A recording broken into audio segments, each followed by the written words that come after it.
Hi Beb! This is Ivy. For today's video, ipapakita ko sa inyo ang step-by-step guide kung paano mag-terminate ng Globe Plan Online gamit ang Globe Business Support or BIS Support. Kung interested kayo na malaman kung paano ito gawin without going to Globe office, please keep watching until the end of this video. Kung bago ka pa lang sa channel ko, I invite you to please do like, share, comment, and subscribe to my channel. Don't forget to hit the notification bell para updated ka sa mga bago kong video gaya nito. Without any further ado, let's get started.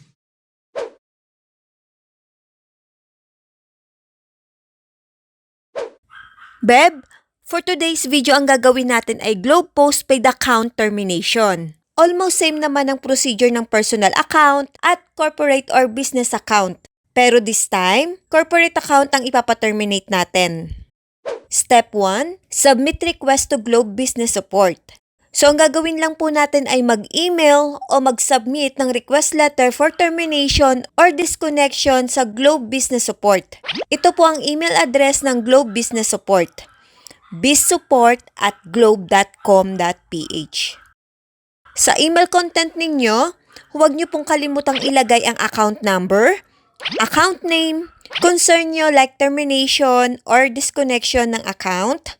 Sa effective date of termination, optional lang po but recommended.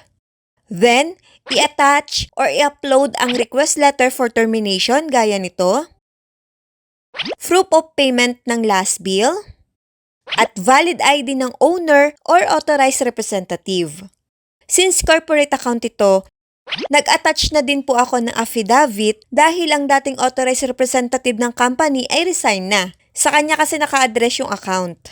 Para sure na makonsider ng Globe ang request ko, nagpagawa po ako ng affidavit as supporting documents. Mas okay na kompleto ang documents. Next, wait for ticket creation. Once na nasend ang email, within the same day, makakatanggap kayo ng email reply from Globe na nag-create na sila ng support ticket gaya nito. Step 3, makakatanggap po kayo ng email from Globe gaya nitong offer for downgrade or convert plan. Since naka-indicate din po sa last email na should we not receive a clear response from you within the stipulated 24-hour time frame, we will assume you wish to proceed with the permanent termination of your account. Kaya ang ginawa ko, di na lang ako nag-reply. Next step, termination confirmation. After 10 days, nakareceive ulit ako ng email from Globe Business Support stating na successfully completed ang termination with effective date ng January 24, 2026. Kung wala pa rin kayong natatanggap na update, pwede po kayong mag-follow up sa Globe Business Support using the same ticket or email.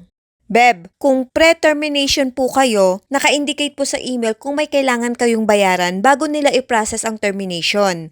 Usually, ang processing time, it will take 7 to 15 business days. Aside from the confirmation email, may matatanggap din po kayong system-generated email na nag-i-inform na completed na ang request for Globe account termination or disconnection. So ayan na Beb, hassle-free na, wala nang pila, at no need nang pumunta sa Globe office. So that's it for this video. Sana nakatulong sa inyo. Thank you so much sa wala nyo sawang pagsubaybay sa mga video ko. Please don't forget to like, share, comment, and subscribe to my channel. And hit the notification bell para updated kayo lagi sa mga susunod ko pang uploads. Thank you and God bless everyone. Follow for more.